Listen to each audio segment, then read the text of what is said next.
रे रे मानस भृंग मां कुरु मुधा झंकार कोलाहलम निशिब्दम हरिपाद फुल्ल कमले माध्वीकमास्वादय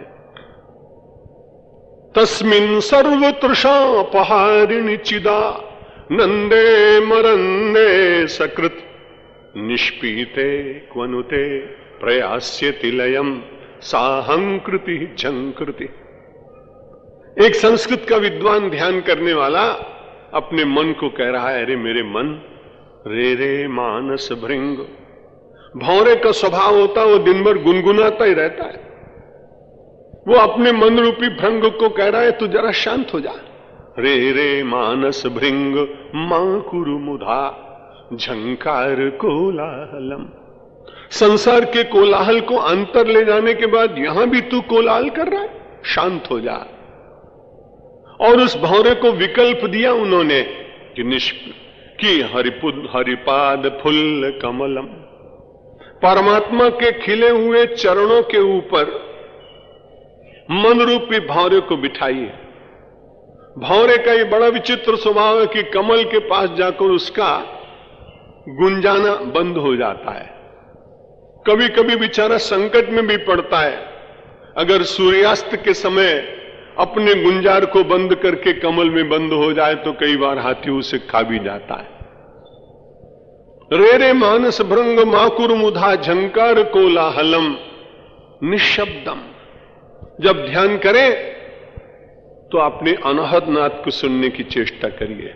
बाहर के नाद तो बहुत सुने, भीतर से भी एक निरंतर ध्वनि निकलती है। यदि आप प्रारंभ करेंगे तो पहले तो अपने भीतर से एक ही शब्द सुनाई पड़ेगा, प्रश्नवाचक। वो बार बार ध्वनि में से उत्तर आएगा, कोहम कोहम कोहम। यदि आप फिर खूब दिनों तक ध्यान करते रहे और परमात्मा के चरणारविंद पर मन रूपी भ्रमर को बार बार बिठाने का प्रयत्न करते रहे तो निशब्दम हरिपाद फुल्ल कमले माध्वीकमास्वादय। संसार के तो पता नहीं कितने मधुओं का तूने स्वाद लिया। हमारे हरिवंश राय बच्चन जी, मैं बचपन में पढ़ा करता था प्रयाग में, तब उनकी मधुशाला बहुत प्रचलित थी।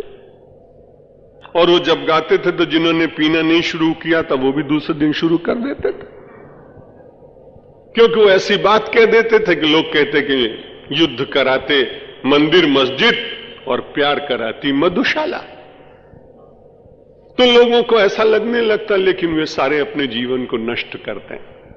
संसार का बाहरी मधु कितने दिन तक मधुरता दे सकता है?